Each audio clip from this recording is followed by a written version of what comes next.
I'm Jordan. And I'm Rosanna. And on this podcast, we explore how to take life off autopilot and relentlessly pursue a life worth living together. Welcome to Season 2, Episode 10 of the Relentless Pursuit podcast. This episode is a lesson in resiliency with Jason R. Waller. So as 2020 comes to a close and as we're preparing for 2021, we decided that looking at the idea of resiliency would be really important for us and for our listeners. So resiliency is the ability to adapt when things don't go as planned. And we had a lot of that in 2020. We had a lot of that. We had a lot of that this morning as we're even trying to record our intro. So it's just that ability to adapt. And so as we continue to intentionally move forward, this is a very important piece of the puzzle. Yeah. So we're very excited to bring you an interview with Jason Waller. Just a little bit about Jason. He is a U.S. Army combat veteran and intelligence officer who was deployed to Iraq, Afghanistan, and other areas of Asia during a 15-year military career. After working as a strategy consultant for McKinsey & Company, he founded an executive coaching and leadership development practice and today serves CEOs, corporate executives, startup founders, professional athletes, recording artists, special forces commanders, and more. He's a top writer on leadership topics on the online publication medium.com. And you can connect with Jason and learn more about what he's working on by visiting www.jasonrwaller.com. So during the course of our interview, you'll hear a lot of kind of broad strategies that can be applied to almost any trying circumstance. But he also is really insightful with offering some specific practices that we can adopt to help us, overcome trying circumstances and just, I think, make us more resilient and better people in the process. So we really hope that you enjoy today's interview and stick around afterwards for a few takeaways. Hi, we're here with Jason Waller. Hi, Jason. Welcome to the show. Hey, guys. Great to be here. So, Jason, you caught our attention because we had initially come across your article that was published on medium.com about resiliency. And you had the chance to interview someone else from the military who offered a lot of great insights into just his experiences with resiliency and how this relates to leadership and kind of trickles into some of the things a lot of us are experiencing nowadays. It's a little cliche, I think, to say like 2020 isn't what we expected, but I'll go ahead and say it anyway. So we thought this would be a great topic to dive in with you and hopefully get some great insights from your perspective and your experiences. So we're hoping you can start us out just by defining resiliency. Yeah. Easy question. Now we could talk about this for, I'm sure, days, not just an hour, but because it is a big word. It's a container for a lot of ideas, and it changes depending on how you look at it. And maybe the main thing isn't what resiliency is, but what it's not. And I think we often conflate the word with strength or with like a stiff upper lip or with just like this kind of fortitude to grin and bear it. And really, I think resiliency is more forgiving than that. I imagine it as like, it's flexion, it's tension, it's ability to bend but not break. And I think resiliency is you kind of take that metaphor of like a piece of steel or even like a flower bending over in the wind. Like it's just that forgiveness to kind of bend and then come back to center. That's what I imagine resiliency. And I think the same kind of thing applies to how we think about it in a situation or for a human being. Mm-hmm. Yeah, in that same article, one of the tenets that you write about is embrace the suck. And so that just makes me think about that because one of my very best friends, she was actually wearing a shirt with that saying on it, and so was her husband. It was from Grunt Style. He was just deployed to Cuba for the next 10 months. And so she will be at home without him with their 4 kids for the next 10 months. And so they were having a goodbye party and they were wearing these shirts like embrace the suck. And so it kind of reminds me of that, where it's like that flower where it's going to be a rough year and it's going to ebb and flow and it's not going to be easy, but the point of not breaking, but kind of bending with it. Yeah, no, I love that. And I think the beautiful thing is that we are not flowers, right? We do have an action or a choice at the end of it. And although kind of the phrase embrace the suck is deliberately meant to be a bit confrontational or a bit kind of tongue-in-cheek almost, the beauty of it is it starts with an action, like embrace, like, okay, lean into, accept, whatever the word you choose is, some kind of verb there that puts you at the helm, the suck or the situation or whatever it is. You don't have to just be bending over all the time. You can decide that that's okay where you are. And then when you come back to center, you can appreciate that too. Embrace the wind, embrace the situation, the suck. So I like that. It's a very cool thing to point out. It reminds me of like meditative practices that I've heard like lead you to recognize your consciousness as something other than the things that you're experiencing externally. So I've heard it described like your life is like you're sitting on a beach and there are waves that are going to come. And sometimes we try to control the waves. We try to catch the good waves or avoid the bad ones, but they're all just going to come whether we want them to or not. So part of life is like embracing that idea of just recognizing that they're going to be there, but they are distinct from who we are internally. Yeah. No, that's another beautiful metaphor that really resonates. And I have heard it before. I think John Kabat-Zinn is kind of noted for making that most mainstream, and he talks about how there are the waves, and your relationship to the waves is really important, because you can choose to try to swim against them, you can choose to try to float and be battered by them, or you can, like in his kind of analogy, be the surfer and just kind of have fun with it, use them to kind of steer yourself in a direction, and be on top of that, be kind of an observer to it and a participant in it, versus kind of being controlled by it and be victim to it. Yeah. And I think that ties really well back to resiliency as a theme, because so much of our resiliency is just our relationship with the situation, our relationship with choice. In fact, as I say it out loud, I find more conviction in the words that I'm saying. And I think you'd mentioned this question earlier, like in the pre-read, about stoicism and how being a stoic, or like how the Stoic philosophy kind of plays into it. That's good. I've been trying to seep this into the podcast a little bit more. So this is like right up his alley. So he's like, he mentioned stoicism, we're talking about this. Yeah. And I would call myself an amateur, novice amateur Stoic philosopher. Like, but I know enough about it to be dangerous. And one thing, I guess, definitionally, because you think of resilience and then you think of stoicism, like the modern English noun of stoicism just kind of means that, like, dispassionate, I'm not going to care, nothing affects me. And that's not really what Stoic philosophy is or meant. It's evolved to mean that because of some of the things we chose to look at in terms of the philosophy. But when I think of resiliency, it's not about Stoicism as we define it. However, there's interesting nuggets in Stoic philosophy. And I think the main thing is that as you think of the Stoics has a really cool kind of relationship with how they thought about choice and free will. And they described it as kind of being a dog pulled on a leash behind a cart or behind a chariot. And so you as a dog always had the choice to kind of keep on going. But if you just decided to drop, then the chariot's going to go no matter what, and it's going to drag you behind it.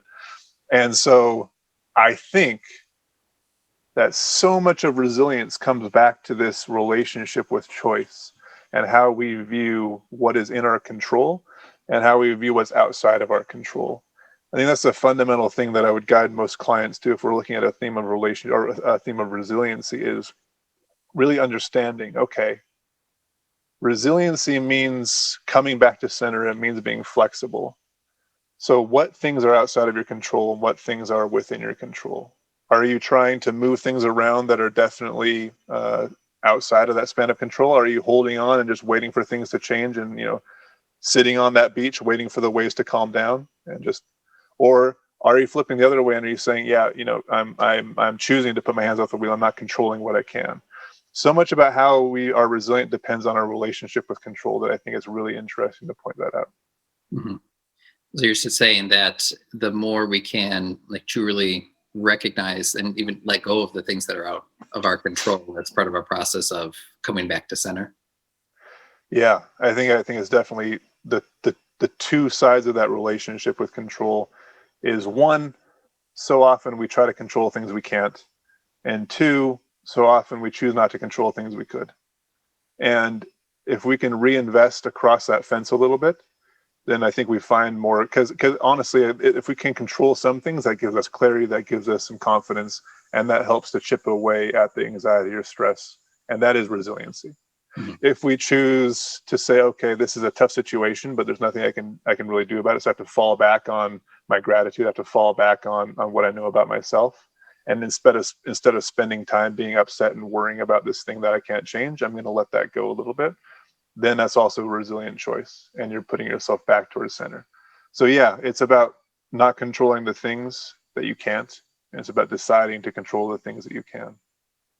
Well, I'm curious about that because when you said that, I think like that's true. Like our relationship to that often does feel inverted. We're trying to take responsibility for what we can't, and then maybe avoiding consciously or not what we could.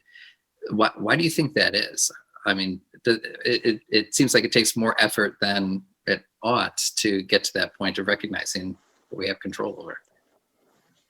And that's a very interesting question Mhm. that, wow, has so much depth to it. I don't know the answer for everybody, but if I think about it in my own life, I've always been a bit of a perfectionist. Like that was something that was just from childhood. I had this expectation of myself that I needed to do a good job in order to be a part of the group. Like I needed to achieve something so that others would accept me. That was kind of the story that I taught myself from childhood that then carried into adult life. And it served me for a while because I went to good schools, got a good job, to a great school, to a great job. And so in terms of it being of service to climbing a ladder, really great story to tell yourself that you're not good enough and you have to kind of keep on going to get to somewhere. But in terms of being an adult who now is looking for how do I have harmony with my personal relationships, how do I craft out time to not be anxious, not the best story. And so what that kind of where this ties back into control and how we kind of manifest as beings who focus on what they can control is that I think in childhood we have a lot more agency and a lot more say over what can happen, how we kind of draw this bright line between if I am polite to somebody, then I am accepted part of the group. And as we get to be an adult, that might have manifested as if I am always thinking of others and selflessly deprecating myself below them, then I'm a part of the group. And that's kind of evolved into this story. But it's also come with these habits, these actions, these activities that are a bit polluted by that story to say, I think I can control more than I can. I think that if I pull these levers, then I can have an outcome that I'm grateful for. When in reality, as we grow up, the world becomes more and more complicated. Mm-hmm. And for me, when something bad happened, when I felt like I was when there was a relationship that wasn't working out in the way that I wanted it to be, I would spend so much time not actually trying to fix it or just take ownership of it, but so much time worrying about it.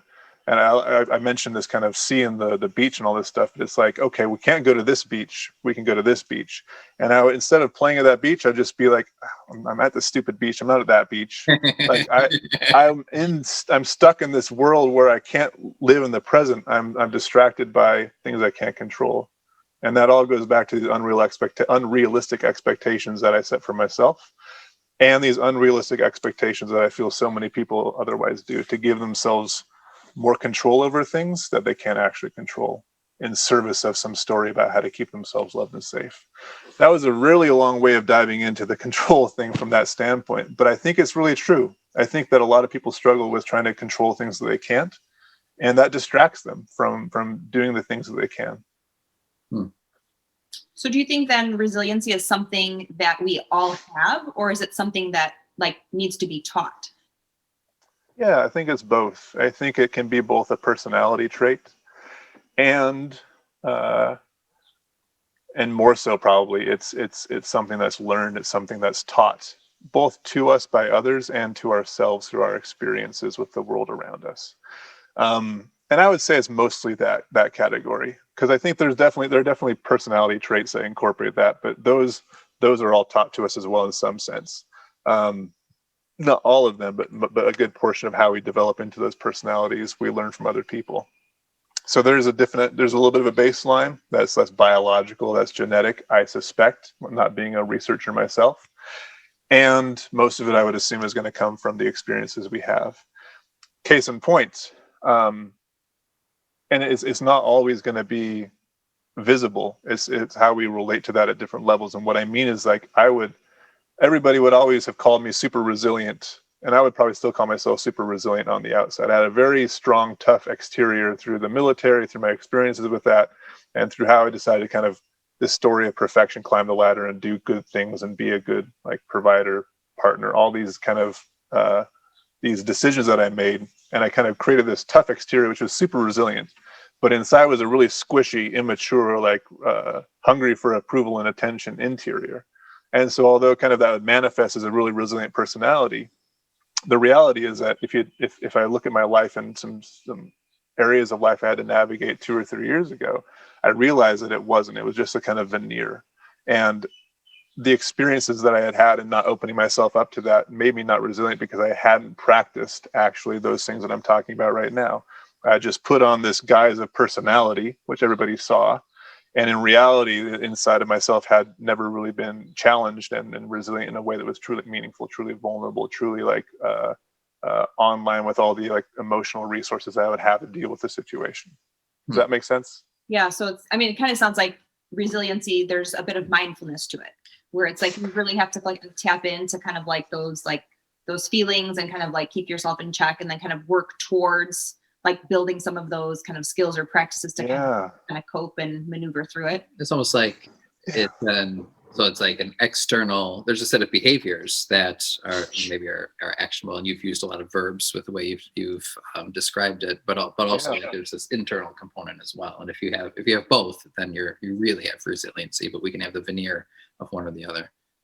Yeah, and I think I might have gone off at a tangent when I heard the idea of personality, and I kind of injected that into, because I think my main point is that resiliency is not just a facade that you put on or this veneer that you have, and that we can often point out and say, oh, this person is really resilient. When in reality, they're kind of fractured on the inside, they're struggling, and they're just trying to put on a happy face. Real resiliency is opening yourself up to the situation, acknowledging that it's difficult. That's an entry point into deciding what you can and can't control, to acknowledge what is really real about the situation, and then making actionable steps to have that good relationship with control. It's not just about grinning and bearing it. It's not just about putting on a personality or veneer and moving on. It's like what you said. It's around mindfulness and kind of coming back to center.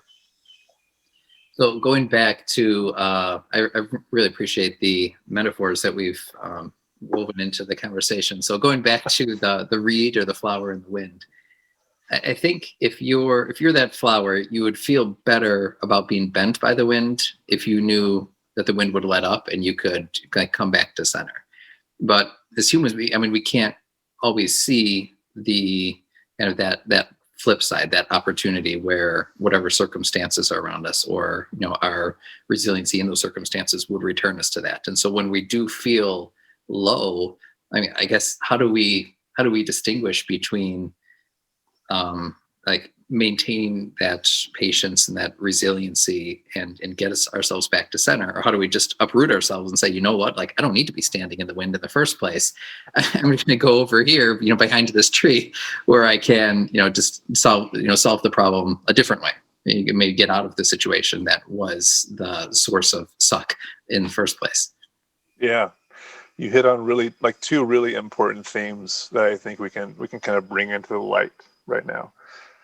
And early in this kind of idea of resiliency being like a large part of that being our relationship with control, I think we've said enough on the idea of we often try to control things that we can't, and by doing so distract ourselves from the things that we could. And that's about acceptance. That's about awareness. That's about mindfulness. Those are all the things we've kind of already talked about. And then the next logical question is, okay, so what do we focus on in terms of what we can control? And that's like, are there opportunities to, move ourselves behind the tree, or to make a decision that this is not where we want to be? We've looked at it dispassionately. We've been objective. We said, you know what? The wind is too much. I'm going to uproot myself and go behind this awesome tree right here. And I know it's going to be a journey, but it's worth it. And I've decided that I can control this. And I think the real nugget here is that back to that early kind of bias, we so often as human beings underweight the effect that we can have on our environment, and we underweight the effect our environment has on us. There are so many research studies about how the aesthetics of a hospital are contributing to mortality rates, or how the height of a ceiling or the lighting in an office building contributes to productivity in office workers. Our environment fundamentally shapes who we are, and we constantly underestimate how much effect we can have on that environment. Our ability to change a job, change a partnership, change a friendship, change our relationship to the circumstance.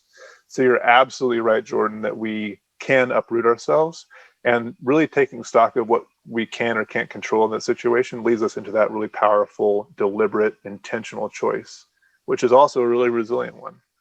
It's not running away to go behind that tree. It's making a choice to craft yourself the situation that is important to you. And that's also resiliency. Is that landing with what you're thinking of in terms of going behind the tree? Yeah, and the way I had framed a question earlier to Rosanna about, like, is there a certain point where you stop being resilient and start being foolish? And I think that's not the kind of question I wanted to frame. But so I almost think like this is a great way to look at that, where we can kind of bend with the wind in a sense, and acknowledge the resiliency that's with that. But there's more than one way to respond to that circumstance. And Yeah, as you said, like that there's not one way that resilience looks in any given environment or circumstance. Well, I think and the thing that kind of stood out to me is like you're in a job that you don't like and it's hard, and you have another option to take another job, in the same field that might be similar. But it doesn't mean you're not resilient. If you like, the only way to be resilient is to stay in that job that you don't like, feeling like you're getting licked every day, when you have another viable option and you could be happy there. Like, to me, it was like, if you're resilient, you just stiff upper lip and you stick with it no matter what. And you don't make that change. But that resiliency is part of it is finding what is right and embracing that. It's like this much broader context. Right. Yeah. Kind of open. And that's why I would agree 100% that your decision to uproot yourself and go behind the tree is a form of resiliency. The ability to look at the situation and say, okay, what can I control is resiliency. Again, back to the idea of relationship with control being the first step in a resilient process. And I would say resiliency is also just shorthand. And if we kind of think about the active resiliency, it's shorthand for coping mechanisms and for learned behaviors that help us to get through a situation. It's about how we architect our lives, our decisions, how we choose to deal with situations. It's not about willpower any more than building good habits is about willpower. That's a safety brake. Like, that's personality. But what we can do to change our situation and circumstance, how we can redefine our relationship with things we can't control, how we can make decisions to leave a job or a relationship that's unhealthy for us. Super resilient choice. And the more we can be conscious and make those choices and be in service of what's important to us, that is a resilient lifestyle. That's a resilient system, I would say. I never thought of it that way. Hold on. Take it with a grain of salt. That is my perspective. But if you also think about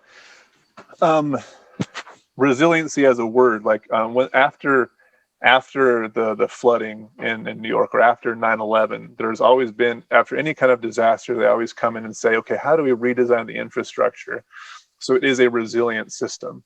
And resilient doesn't mean that it withstands all the effects. It also means, how do we redirect and respond and recuperate? How do we go behind that tree? The resilient system is, how do we get a quiver of options for ourselves that lets us to have the best discernible outcomes and choices for us. And they could be involving like leaving a job or leaving a partnership or going behind a tree. Mm-hmm. And I view those as all part of a resilient human system. Mm-hmm. Well, and that makes me think about just like 2020, the year that it's been, and even now we're on the verge of 2021. Things, especially in the US, are not going to change anytime soon. And I think a lot of people are thinking they are. But I feel like 2020 has really popularized the notion of the pivot. And so you're looking at a lot of like individuals, a lot of businesses like pivoting, where it's like, okay, I can't control the restrictions set on me by like the government nationally or locally or what's going on. So how do I respond to what's going on with COVID-19 in my business? And how am I going to like recuperate some of that loss? And how am I going to change in such a way that I can still be like relevant? I can still run my business and I can still make money and pay my bills, moving forward. And so I've seen that time and time again. And it's just interesting to see some people not be able to, while others are almost even thriving amongst what's going on. Yeah, I know. I have a lot of startup clients who have been decimated in some ways, and some who have taken this as a real opportunity to reposition in the market, reinvest in strategy, find the best talent at the best rates that they ever could imagine. And this goes back to, Jordan, what you were saying about like how much bending is going to happen before you decide to make a move, and if that move is even possible, because there's a second part to resiliency I think I want to mention.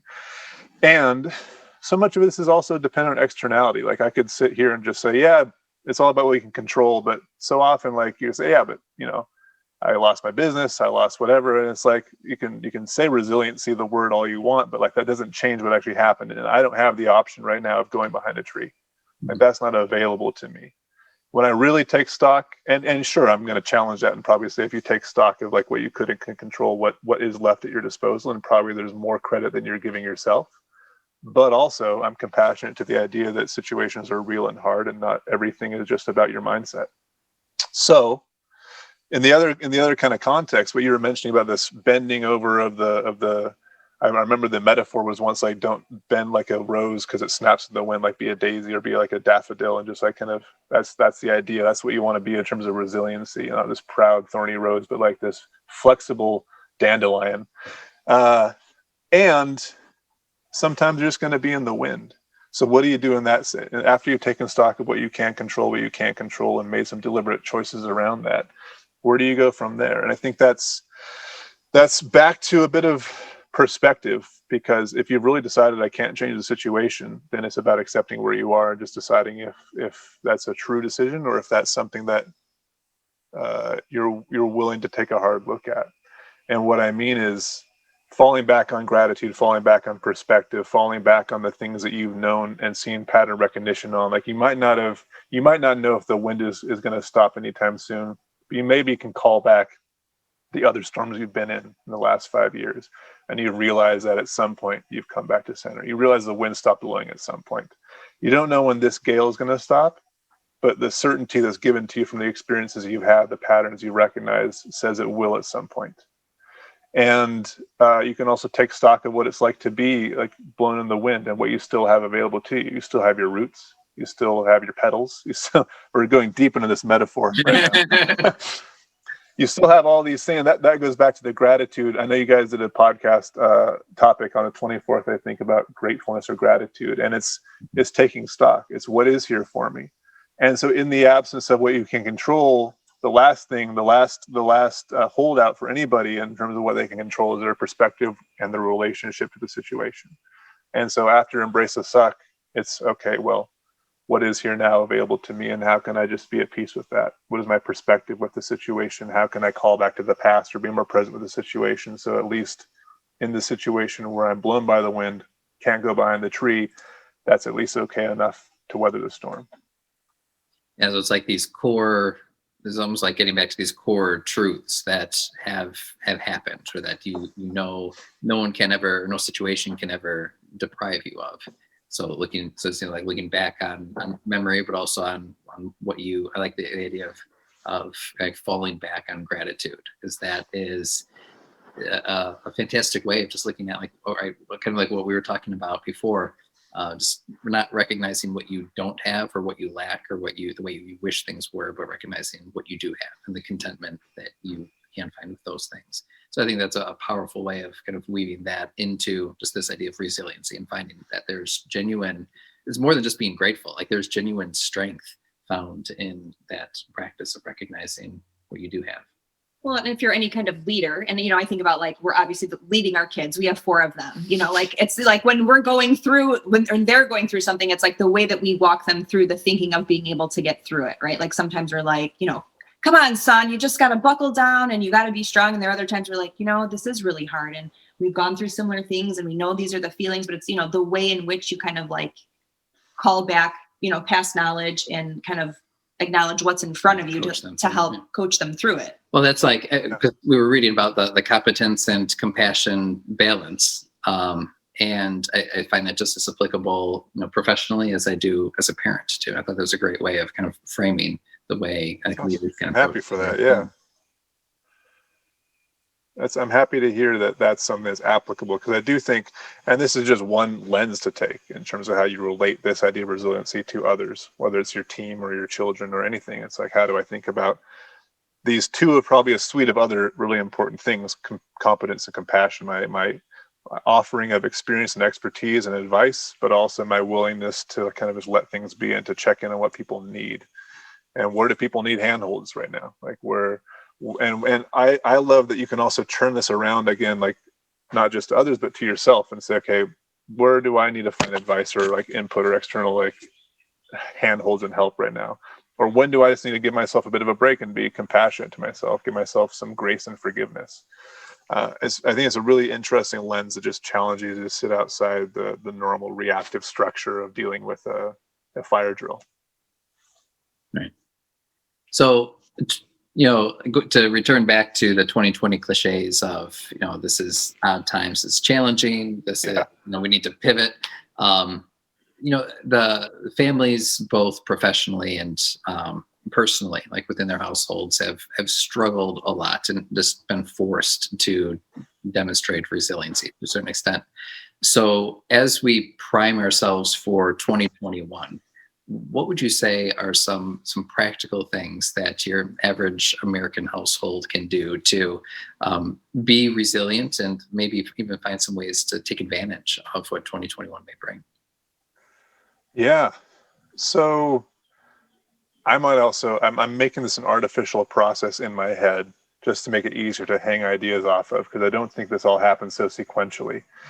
But if I think about the three kind of things that we've talked about around letting go of what you can't control, making choices to control what you can, and then settling into a perspective that serves you. On the first one, letting go of things you can't control, that's a very hard thing to do on your own. You need somebody to be a mirror or to shine a flashlight on.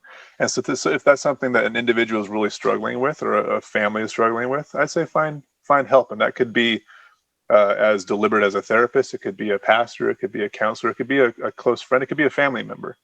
But having somebody else to just kind of share the load with a bit, and to be that mirror back to show you that you're sitting in the situation and you're kind of absorbed into something you can't control, and being compassionate and helping you to get out of that space and kind of pick yourself up, that's really valuable. I find that really hard to do on your own. And so that's where partners, and that's where family members, and that's where professionals come in. In terms of that, so sorry, because I know, like, sometimes we try to be a mirror for one another, and it's always a little embarrassing when someone holds up the mirror to you and you can see yourself a little bit better. But sometimes I think that we can be similar in a lot of ways, where we really need. So this is why I'm glad you brought that, because we really need like that external. It's like someone outside of the household. Oftentimes, it is a family member, just other people that we can be vulnerable with, who know us well enough to kind of lead us in a profitable direction. But I think that's overlooked too. It is kind of scary or vulnerable to, like, I think, open up enough to be led through a process that can reveal some of those things that you wouldn't have realized about yourself on your own. Yeah.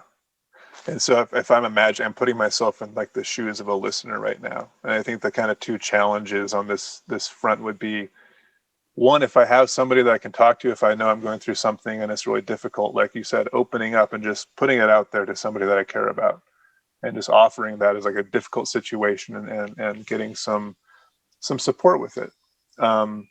That's deliberately not trying to change the situation. That's right squarely back to this idea of not controlling the things we can't, just sharing to say, this is hard what I'm going through right now. This is a difficult situation.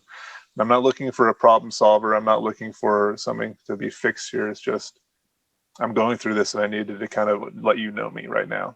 And I would say take that challenge if you're listening. This is something that's really important to you, to just share that. And if either you don't have that as a resource, or you feel like you're not going to be received, there's always an option to find somebody else. And there's always a risky kind of, if you try to treat a partner as a coach or a counselor, oftentimes that doesn't work. They can be a great support and a great advocate for you, but if you really need to work through something that's getting close to, like, traumatic, then find somebody to talk to about that. Mm-hmm. I think it's really good for people to hear, because it's, in a sense, I hope, can grant people that permission that maybe they wouldn't allow themselves to normally have, to pursue something that they might not have considered a year ago. Yeah. And I mean, I didn't expect the conversation to go quite this way, but I got into coaching because of my relationship with therapy. So I went through a divorce 3 years ago. And as part of that, I had like a whole suite of counselors. Like we had somebody for co-parenting, there's somebody for the breakup, the dissolution. I had my own personal one. And they're all in the same office. Whenever I was there, I felt like I was the mayor. I was like, hey, Jim, hey, Bob. Like, and but it really was like this finding people. And then when I was looking for a different career, finding an executive coach or a career coach and doing leadership programs on my own, like this idea that there are people out there whose job is to be a support structure to you when you have none, or to be a part of your tribe when your tribe is off in distant lands. Like this is a really important function, especially in Western culture where we don't have these close, tight-knit families and like aunties and uncles to problem solve with like we did before. I'm getting a bit philosophical and opinionated, but the core kind of tenet here is that I realized pretty quickly that there's no shame in just trying to get some external help and trying to have somebody to look at things in a different way. And even if I didn't feel like things were broken, it's just I view it as like preventive maintenance. It's like some way of like making sure I'm checking in with myself and being honest about where I am. Back to that control. Am I being honest about where I can accept things and where I can't, and what I can control and what I can't? And I feel like that if you look at it as just hygiene, like you would view like brushing the teeth of your soul, like that's the way I would encourage people to frame it, and just like find a way to talk to somebody who's going to hear you, not somebody that you think is going to fix you. Mm-hmm. I want to go back a little bit because I think I cut you off. You were talking a little bit about like kind of the first phase that a family. Yeah, I had a great structure in place. 1, 2, 3, and I finished one. And then if I think kind of like the how do you make it practical with controlling the things you can't, I feel like this is a time for most to just take stock of. And what I mean take stock of, the most practical way that I've found is get a blank sheet of paper, write out on it all the choices that you have and every single thing that you can do to change the environment. And if you actually want to get really problem solving about it, start with pain points. This is the thing I don't like. This is the other thing I don't like. These are the things that are difficult right now. And then against that, this is choice 1 that I can make. This is decision 2 I can make. This is outcome number 3 that I can influence. And just putting it on paper is a great way of stepping outside of your skin to get objective about the problem. And it's a great way of just forcing some brainstorming. And it's a great way of just giving clarity about what actual resources and tools you have available to you. Because at the end of that, if you feel like there's not much you can do, then I guess the path of least resistance is acceptance. And you got to have to just realize that this is what it is and change your perspective, or just continue to be miserable, because that's a choice if you really don't have any choice. But more often than not, what happens is people realize, wow, I actually have a lot of things that I could be changing, that I could take agency for, and why don't I do 1 or 2 of them right now? Oh, and by the way, it's holding me back from having done this thing, and getting honest about yourself. So the practical advice in controlling what you can is just list out what is within your control, and then figuring out what things are going to actually be of service to you. Again, a friend can help here, but you need to start the process by yourself and then pressure test that with somebody else, not kind of co-create it in a brainstorming, because you don't want to have somebody else's decisions or thoughts pollute what is important to you. Mm-hmm. I feel like sometimes there are like invisible barriers sometimes, or excuses, I guess is the term that for something where we know like, okay, I could have more agency over like this particular dynamic, and then we fill in the blank with whatever reason that maybe even subconsciously we recognize isn't a legit reason. And I think part of that has got to be to maybe call ourselves out on that, or maybe that's where a friend could come in handy too, to be like, no, like you actually can do this if you really want to. Oh man, you make such a great point there, because back where like the third benefit of doing something like writing out your choices gives you clarity, is not just clarity about like what's out there, but also like what you are doing. And so I could imagine a situation where somebody writes this out and they're like, yeah, obviously my choice has always been to kind of change my job, or my choice has always been to like, move to this different house, but I haven't done it. And I see it on the paper. I see it as one thing that's really going to change my environment. And I have to really question right now, like what is in my programming and my core code that's making me consistently choose to not do that thing. And one thing I've figured out in the years of coaching is that however irrational somebody might seem with a decision, there's always a perfectly reasonable, logical explanation about why they're making a decision. Yeah. Anytime we self-harm, anytime we attention seek, anytime we behave in a way that seems like it's counter to our own utility or needs, there's always a perfectly rational explanation about why somebody's motivated to do that. And when you put it out on paper, you're going to have to ask yourself, what is it that I'm avoiding, or what is it that I'm getting benefit out of and not getting a house that's so much bigger than leaving? Mm-hmm. What am I getting in not making this hard choice that is bigger than, having this outcome that I say is important to me? Because if it weren't, you would have done it by now. It makes me think of a question we've asked ourselves, kind of getting back to Stoicism too. But this question of, well, what's the worst that can happen? And then really trying to like be super realistic and practical about like the worst that can happen. And I think normally we've applied it more to like risk taking, but it's like almost with any excuse or any activity that we do have a degree of control over but haven't engaged in yet.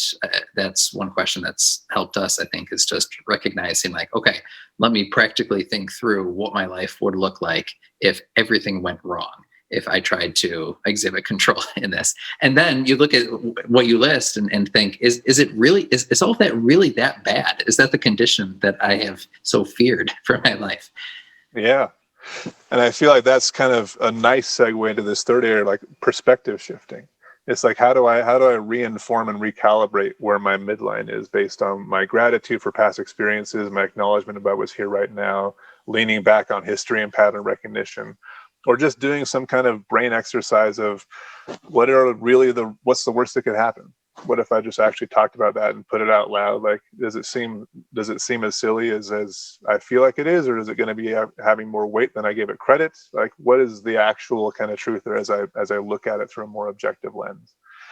And I think there are any number of exercises that people can do to try and get out of their own skin and try to shift their perspective. But the number one thing that I like playing with is this time element. I think nothing can pull us back into the present. This is paradoxical and counterintuitive. Nothing can pull us back into the present in a really compelling way than just spending a little time in the past or the future, like compellingly. And what that means is like, okay, I'm going through this hard time. Let me think back and just write down all the times that I've also been in a difficult. Let me look at the map of my life and realize when I've had mountains, when I've had valleys, and take stock of what I've learned and how far I've come, and realize that this is just another mountain. Mm-hmm. And in fact, it's not going to be as hard. I've learned a lot. My legs are strong. I got a good pack with me. I know the terrain. This is where I'm headed, and I'm going to lean into it. Or just future cast a bit and talk to yourself about, where do I want to end up? What if I'm on my deathbed, or if I'm at my 80th birthday party? Who's going to be around me? What am I going to say to myself? What am I going to wish that I did? Where do I want to actually be headed, and what's important to me? And then take that all the way back into the present to inform what really matters to you. And so often we just kind of play with this element of, where have I come from and where do I want to go, to pull it back to right here, right now. It informs us in a really compelling way and shakes us loose of this kind of anxiety and this kind of, it helps us to stop, to forget a bit about the wind. Mm-hmm. Well, and even talking about peaks and valleys, knowing that we've had many peaks and valleys in the past, knowing that maybe we're in a peak now, or in a valley now, but like the peaks will come, and to continue to expect that needs to shift how we approach everything moving forward. That when it is good, we need to be grateful. And then even when it's bad, we need to be grateful, because we know that it shifts and it ebbs and it flows a little bit. Yeah. And this was Chris Schmidt's point. One of the things he mentioned when the Green Beret that I was interviewing for that article I wrote, it was his point to say, like, look, if you had, in this current situation, if you had just kind of stretched time, if you're a 300-year-old person, you would be able to say, yep, I had that pandemic. Yep, that was a Spanish flu. Yep, like I've seen this before. This is just another one. It sucks, but the wind has stopped at some point. We are not 300 years old, so we've never seen a pandemic before. But we can call into what other times in life are analogs for difficult things that I've gone through. What have they given me? And really taking stock of just how awesome of a human being you are, and like where you've come to already, gives you a little bit to hold on to, gives you that kind of ledge to get your fingers around. I wonder if there is value in looking at just looking at history. And we haven't lived 300 years, but we do have like events documented for us. And I was thinking about like whatever an individual is experiencing, I was thinking about this with my kids actually, when, they're like just like 3 or 4 years old and they're like, this is the worst day of my life. Like whatever's happening is not that bad, but it probably is the worst day of their life because they haven't had It probably is, yeah. But maybe the same is true with us, where like what we're going through, either as individuals or just culturally, can be this really traumatic thing. But I wonder if there's any value in recognizing, first, like there's history and kind of learning from the past experiences that previous generations have endured, but also kind of looking at resiliency as maybe not just this. And I want to ask you about this a little bit too, not just this individual thing that we endure internally, but something that is experienced or could be developed culturally as well. Yeah. Wild questions. I love them. And yeah, the whole idea of like this 3-year-old having the worst day of his or her life, like you said, that's really true. And it probably might be true for some of us, as 30-year-olds. This moment right now might be the worst in our life for some reason or another. And back to that idea of like, okay, it's the worst day of my life. I need to just embrace, I need to acknowledge it. This is the worst day of my life. I'm not going to shy away from that. I can't control that. And can I change that? No, the events have happened. They're in the past. And what matters is what I do from here. And what are the perspectives available to me? Like maybe I am 3 and I've seen my dad go through other stuff, or maybe I am 3 and I just have to learn over time that there are other things out there. Or maybe I can read a book or look at history and inform myself. I'm an older person. I can inform myself about what's happened. And all that can be true. And it can be true at the individual level, or it can be true as a culture. And I love the idea that, culture is not just like an anthropological word. It's not just about like a group of people. You guys have a culture with your family. You set the culture intentionally or not to determine like how everybody feels, what values are a part of what motivates them as a unit. And we have cultures in broader terms than that. We have cultures in global terms. As broad as you want to cast it, or as narrow, there is a culture. And that culture deals with resiliency in the same 3 ways: about their relationship with the word control and the perspective that they choose to adopt. Now, I'm going to hazard an academic guess and just say that in terms of the relationship with control, that comes back to the values that you set as a culture. And that just becomes shorthand for what is important to me. How do I signal, flag, and role model to my kids, to my community, that these are important attributes, and that could create a more resilient system.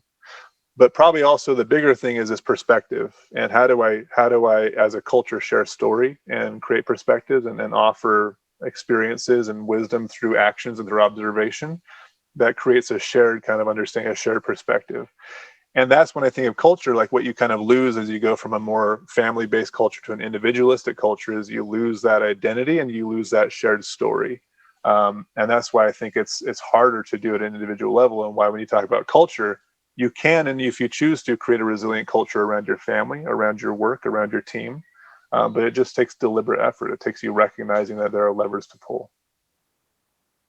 So yeah, I mean, so you're looking at it even in a broader perspective, like as a country. I mean, you really need someone at the helm who can help cast that vision to millions of people. Yeah, there's role modeling in any culture, and I think that goes back to like, I mean, you as parents, you probably realize that what you do is carries a lot more weight than what you say, and the whole idea of do what I say, not what I do, is short-lived at the best. And really what happens, what people learn from, and where cultural exchange and growth and longevity across generations take place, is in the actions and the tasks that they choose to call important and what they choose to do around them. And the more you can be as a leader, whether that's a president or a parent, to show this is what's important and the steps that I'm taking, or as a group of people to decide collectively that this is a story, a perspective that we're going to adopt that matters to us, then that can inform your level of resiliency in the system. That can inform the decisions you make. That can inform your relationship with control and the stories that you tell yourself around the situation that's happening right now. I agree. We actually have a whole episode about the stories we tell ourselves. There you go. Yeah, stories are a powerful tool. Very powerful. Yeah. So we've touched on this, a little bit, kind of generally speaking about resilience and like teaching this, to our children and being like the leaders within our household. But knowing that 2021 is around the corner and not going to necessarily offer the utopia that we're all hoping for. Like, what are some things that we can do to like just teach our children this a process of resiliency? Our kids have been learning at home almost every day since March. And I know millions of other children are as well. They haven't seen very many friends in real life or like played. And so they're not having the childhood that we would hope that they would have. Yeah. And so I think we've tried to, teach our own kids how to just, live as best as possible in the environment that we have. But really, it's been a long time. So I'm really anxious to kind of help prepare them for more to come in the upcoming year. Yeah. And I got to be honest, I don't have a great answer for you on this one. And I know what I do with my kids, and who knows within the kind of this kind of batter of external reality and time, like whether that's going to play out. You have to kind of fast forward the tape 20 years to see what really grows out of the seed. But if I kind of reflect back to this idea of relationship with control and perspective or story, I think on the first one, it is a lot to do with how you ask questions and how you engage children, whether that's, and you could probably take this up and scale it to team members in the corporate environment. But really, children, with being so malleable, the more you figure out how to ask questions that really get them to challenge their assumptions on control or get them to understand why they make decisions, that's super powerful in terms of developing their own agency to become resilient on their own and to not need an external force like a parent to save them into a state of resiliency, to be that tree for them in the wind. You're always going to be there, which is also nice because they can lean back on that as a safety net when so many other things are developing in their young minds and lives. But I feel like just setting time in a day to ask powerful questions, to ask, what is important about that, or what does that feel like, and getting them to just step outside their skin as much as they're capable of doing at whatever age they are, is so informative in terms of just bringing online these resources for self-awareness. And that self-awareness is just another word that kind of flows right into your decision for relationship with control. The more you can be self-aware of it, to understand it, that is exactly synonymous in my mind with how you control a situation or how you let go of a situation and accept it. And that's the kind of thing you can do. And then we go to the perspective side. That is also so those are the things you ask, and that's kind of what you can kind of control from what you say. But when you go into the perspective side, the stories, that is, I think, a totally around what you do. And that's around role modeling. That's about the expectations and the environment that you set and create as a family. How do I see my dad deal with a difficult situation? Is he acknowledging that it's hard? Is he slamming the cabinet? Is he going around trying to fix things? Is he distracted on his laptop till 1 a.m? How is he dealing with situations that are difficult?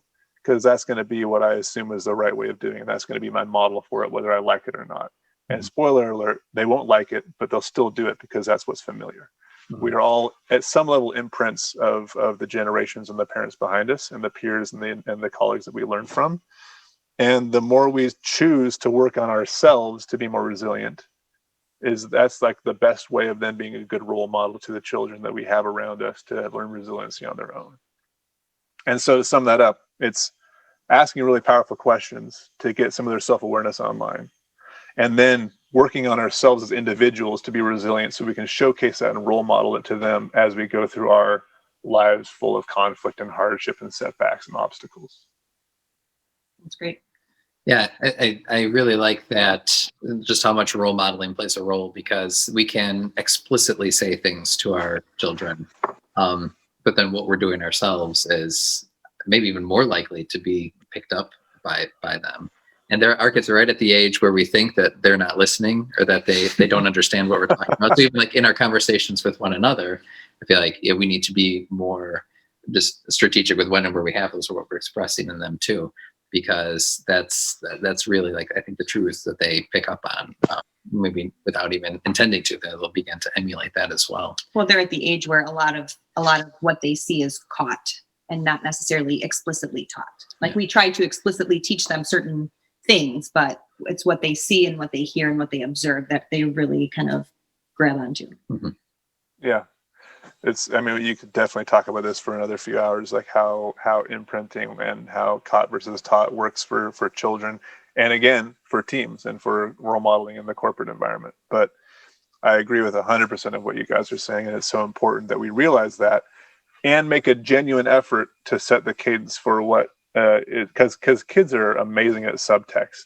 Like we can and that's why I didn't say put on a resilient show.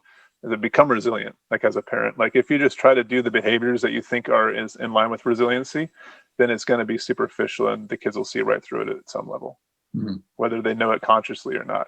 But if you work on yourself to become more resilient, not only are they going to see and appreciate the work that you're doing in that arena, but they're also going to get the fruits of your labor as a benefit to kind of learn from. All right. So let's say that my 2 cents. Let's say a listener is thinking like, oh, this is a really great conversation. I'm gonna become resilient, or I'm going to improve my resilience. Are there any like resources that they can go explore? Anything that they could read? Any recommendations you have for how they can just understand this as a quality and develop this in themselves? Yeah, and I mean there's tons of great literature about it.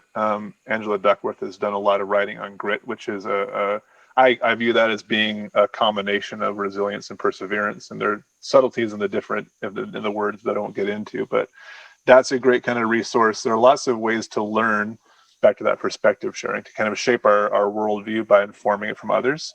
However, at the end of the day, your relationship with control is super personal, and it comes from stories that you tell yourself and the situations that you put yourself in and your own self-awareness. So in my mind, the only thing that you can really do to drastically kind of chip away at this idea of resilience, if you need more of it in your life, is to turn the camera inward a bit and to think about, what are my choices that I'm making? How do I have a relationship with that choice? Why am I doing this in the way that I'm doing? What can I control? What can I control? And what are the stories that I'm telling myself, or the perspectives that I'm choosing? And try to do it on your own, try to do it with somebody else. But in absence of anything else, like the number one easiest tip that I would just give somebody is to start journaling. Make a habit of free form. Every day at this time, I'm going to write down whatever's in my head, or maybe I'm going to have a loose prompt, but it's not going to be too restrictive. And I'm just going to start getting out onto paper what I'm thinking, feeling, and observing. And the more I can do that, the more I kind of get into this awareness process that then feathers into how I know what I'm controlling, and either I accept it or I change it and I shift my perspective or not. So yeah, you can work with a coach or a therapist. Yeah, you can read a lot of books.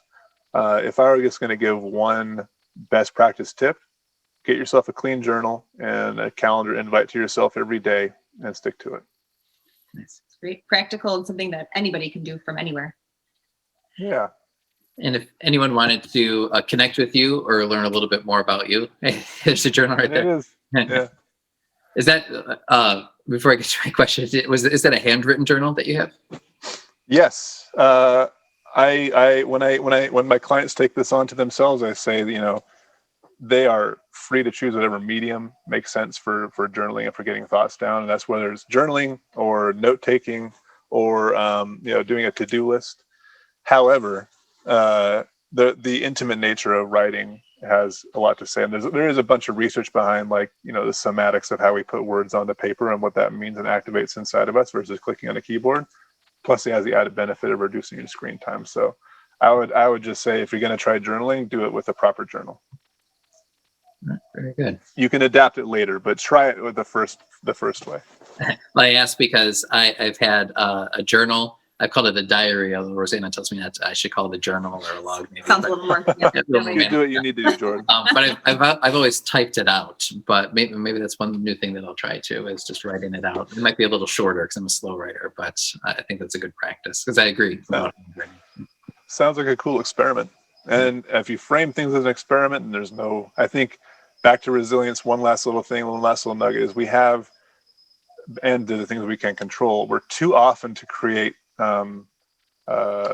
fail-safe solutions when in reality we can do a lot more safe to fail experiments. Not everything needs to be perfect. Just try a journal for 5 minutes in a day. Maybe you like it, maybe you don't. There's no real risk to it, but it's actually something inside of your control that we typically put outside of the sphere. Like we're not journalers, so we never do that. We're not people that change our jobs. We never do that. Look for a job, have an interview, have a conversation. There's nothing that says you have to go that direction. Give yourself a bit more agency and treat things more like experiments. And I think you'll find that more perspective is given to you over time, and you have more of that ability to add it into your own resilience as a human being. I think it's a great way of looking at it too. So if anyone wanted to connect with you or learn more about you, where can they go? So easiest entry point is just my website, www.jasonrwaller.com. That's WALLER.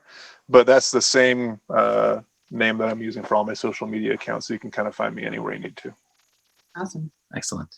Well, we really appreciate the time that you've taken. This was an awesome conversation. I appreciate you guys with your questions, and yeah, this is an important topic. It's so awesome that we had some time to talk about it. Absolutely, definitely one we'll be thinking about more too. But thank you so much, Jason. You bet, guys. All right, have an amazing rest of the day. Yeah, you too. Thank you. All right, this was a lot of fun. We'll be in touch. See you later. Bye.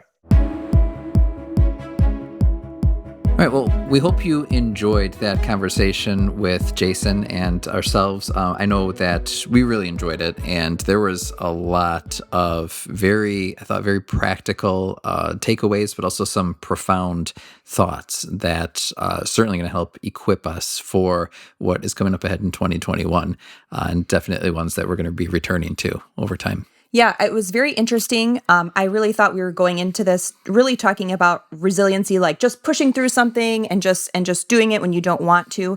But it moves beyond like sticking with something no matter what, and really shifts its focus as an exercise in mindfulness. Yeah, that's one of the things that surprised me about it, because when I think of resilience, I think of just like here's the task, here's the job, or whatever the circumstance is, and you just push through it, no matter the pain or the sacrifice or whatever. But there's this broader way that he has of defining it that is reassuring, that's edifying, and I really found that it just seems much more practical as well. Yeah, and he, mentions that like people look resilient from the outside, and there's kind of like this exterior, not that it's always a facade, but like someone can look resilient, but that there's like another layer of resiliency that's really inside. And so he kind of put that into three pieces. The first of letting go of what you can't control, and kind of getting people to examine their issues with control and wanting to control things that they can't. Yeah, and that I guess it didn't surprise me, but it made me a little bit more aware of the fact that we often kind of reverse that, like we obsess over what we can't control, and then we feel out of control because of that. And we fail to recognize maybe the degree of control that we do have over certain elements as well. And what I guess what especially stood out was that there's a kind of like intentionality and patience to like reflecting on the circumstances that we're in. So instead of like reacting to things, like it takes some time and some work even to like really come to an understanding of what it is that you're struggling with or trying to be resilient towards. Yeah, and I think that was something that was also surprising, is that I thought like you're just a resilient person and you just do it, but this is like you have to actually like slow down, and you have to like, to be resilient means you have to like consider and pause and reflect. And it kind of moves into like, once you let go of what you can't control, then you're moving into like considering your options. So if you can't control this situation, what are your options? And in the situation, like, where can you find the gratitude? Yeah, and I thought that was one like practical piece as well, where you can really look at what you do have, and even like look historically at things that have ended or have worked out, like turned out okay in one way or another. And that really stood out to me too, like just being able to reflect on those. I like what you say about going slow or slowing down, and also not just like yourself being reflective, but using other people in your life as tools. I think he says like hold up a mirror to you and allow you maybe to see yourself from angles that are harder for you to reveal to yourself on your own. Yeah, and even just talking about like finding a coach, finding a therapist, like we're in an unprecedented time, and moving forward in 2021, it's still going to be very different. And so if you don't have the support of having those people in your life that you can do that with, and sometimes though how deep you need to go is beyond, letting someone else hold up a mirror, having a discussion with someone, but seeking out the help that you need to kind of work through it, to consider your options, to find the gratitude. Sometimes we need help with those things. And so getting that help is important. Right. And that's a form of resiliency as well. It's not really a sign of weakness as much as it is a sign of strength, that you're like, okay, here's what I'm working towards. And here are either the tools or the resources or the people that I'm going to adopt into my life to help me work towards those ends. I think you used the term like soul maintenance. Soul maintenance. Right. Like the things that we do to maintain like the health and well-being of our, emotional side. That like there are things that we need to kind of put in there. Yeah. It doesn't just maintain itself on its own, but it does take some intentionality and effort. Yeah. And then that third piece was shifting our perspective. And so you kind of brought this up in that last step of like, let's look back and see a time when we were in a valley, and then realize that many peaks have come after that. And so while this trial or this time period has been hard, and it will continue to be hard for a while, like good things will come again, things will change. And so looking back and then, looking forward. I had found something, and I know other people have referenced this, but this is from Time Magazine. And I think it puts it into perspective for us. If we are having trouble finding the perspective now, it's that there have been worse years in U.S. history and certainly worse years in world history. But most of us alive today have seen nothing like this one. You would need to be over 100 to remember the devastation of World War I and the 1918 flu pandemic. Roughly 90 to have a sense of the economic deprivation wrought by the Great Depression, and in your 80s to retain any memory of World War II and its horrors. The rest of us have had no training wheels for this. Yeah, and that really does put it in perspective, because we look at our generation and there's really nothing that can prepare you for hard times if this is the hardest thing that you've encountered. And this for our generation ranks up there. And I think we've seen a number of other things over the past several decades as well. So I think that we have to just recognize that, acknowledge like it is hard. But I know as I look towards 2021, we can, I guess I don't want that year to kind of dictate to me what my limitations or options are. Like I want to, as we move towards that new year, kind of use some of the things that Jason taught us to take better stock of what our options truly are, and not just to like maintain what we have, but also to continue to grow and to continue to move forward as well. And so as we move into 2021, like I said, there's definitely a lot of great takeaways that we were able to have from this conversation. We hope all of you were able to learn a little bit and maybe have at least one practical thing that you can apply as you prepare for what 2021 will bring us. Right. Well, we'll see you next week as we start to wrap up season 2 of the Relentless Pursuit podcast. Have a great day. Thanks for listening, everybody. Bye. Bye-bye. Thanks so much for listening to today's show. We hope you will use this conversation as a starting point for your own. We hope you're encouraged to think and act more intentionally. If you want to learn more, you can visit our website, therelentlesspursuitpodcast.com, where you can find notes on today's show, plus additional blog posts, and you can subscribe to our free members list. Please subscribe, leave a review, and share with your friends. Facebook and Instagram are 2 great places to connect with us for daily doses of our quotable quotes, behind the scenes, Until next time, and real-time let us know photos, how you videos, are taking and life off challenges. autopilot. And relentlessly pursuing what matters.